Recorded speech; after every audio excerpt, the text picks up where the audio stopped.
Baik, bismillahirrohmanirrohim. Assalamualaikum warahmatullahi wabarakatuh.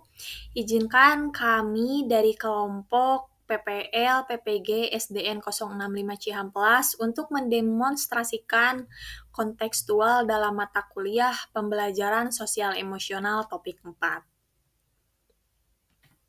Assalamualaikum warahmatullahi wabarakatuh. Perkenalkan, kami dari kelompok PPL SDN 065 Cihampelas.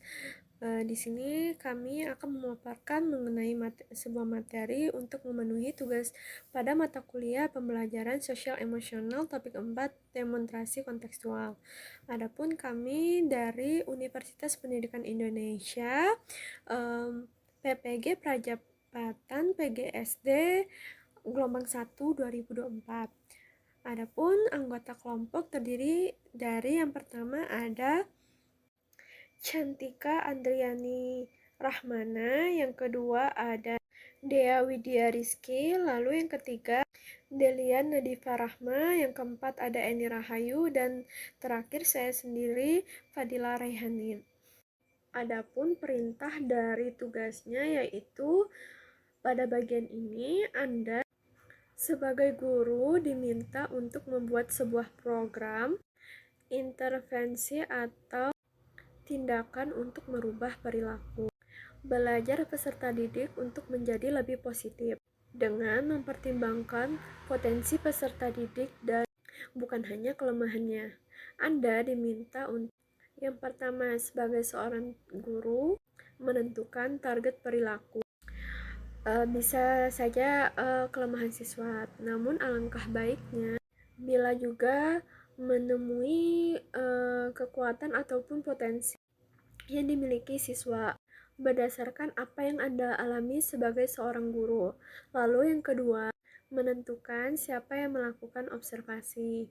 Lalu yang ketiga, menentukan durasi dan kapan akan dilakukan, bisa daring ataupun luring. Lalu yang keempat, atau yang terakhir, yaitu menentukan alat bantu pencatatan.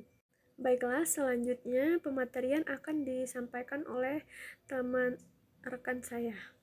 Uraian masalah. Adapun setelah melakukan pengamatan di kelas 2A, diketahui bahwa peserta didik cenderung memiliki motivasi belajar yang rendah dalam mata pelajaran matematika.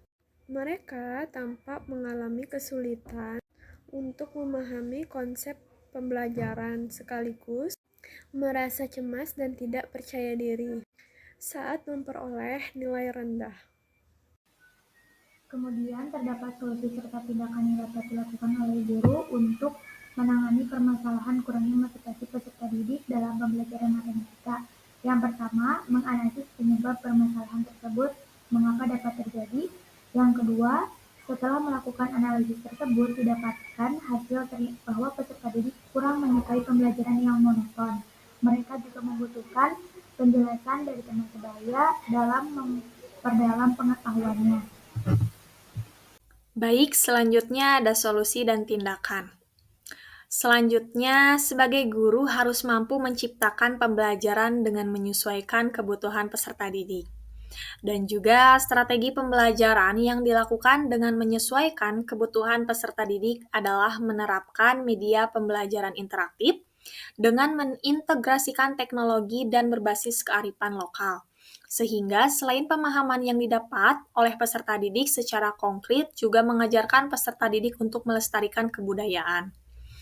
Lalu, untuk peserta didik yang memiliki nilai rendah dapat memanfaatkan kemampuan teman sebaya untuk membantu peserta didik tersebut dalam memahami konsep matematika. Baik, selanjutnya ada aspek pengamatan perilaku peserta didik. Terdiri dari 4 aspek. Yang pertama ada target perilaku.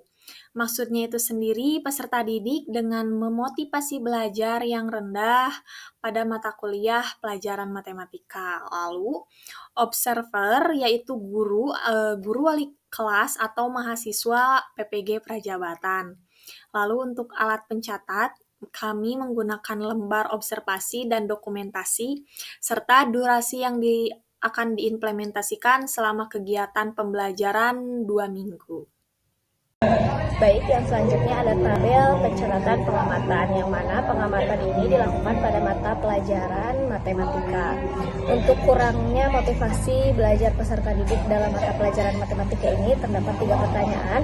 Yang pertama, apakah ada muncul perilaku? Ya, tentunya ada muncul perilaku dari peserta didik, yakni peserta didik yang pasif ketika diberikan pertanyaan oleh guru dan diberikan kesempatan untuk bertanya, tetapi tidak ada yang bertanya. Nah, selanjutnya untuk soal yang kedua, yaitu adakah muncul perilaku lain yang positif. Nah, tentunya ada gitu. Beberapa peserta didik ini mencoba menjawab pertanyaan dan bertanya, tapi masih secara ragu-ragu.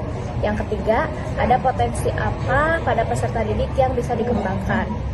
Untuk potensi yang dapat dikembangkan pada peserta didik ini, peserta didik memiliki rasa ingin tahu yang sangat besar gitu ketika diberikan topik diskusi dengan tutor sebaya dan penggunaan media pembelajaran oleh guru, yang dimana durasi yang ditentukan ini 3 JP sama dengan 3 kali 35 menit.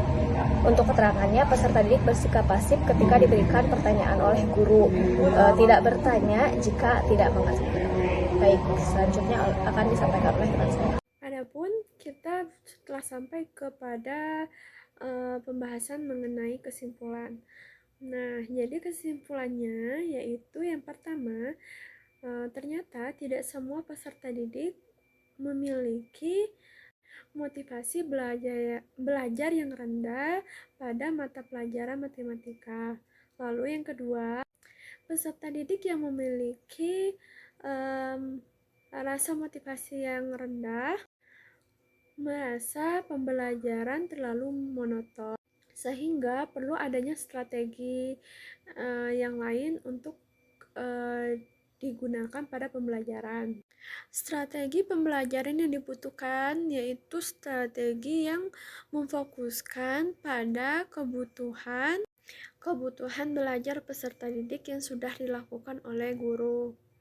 Dan terakhir atau yang keempat, guru juga melakukan pembelajaran dengan metode diskusi untuk memenuhi kebutuhan peserta didik yang mana membutuhkan tutor sebaya. Baiklah, itu saja pematerian dan penjelasan mengenai materi ini dari kelompok kami. Mohon maaf apabila ada kesalahan. Kami akhiri. Wassalamualaikum warahmatullahi wabarakatuh. Semoga bermanfaat. Cukup sekian dari kelompok kami. Mohon maaf jika ada kekurangan. Wassalamualaikum warahmatullahi wabarakatuh.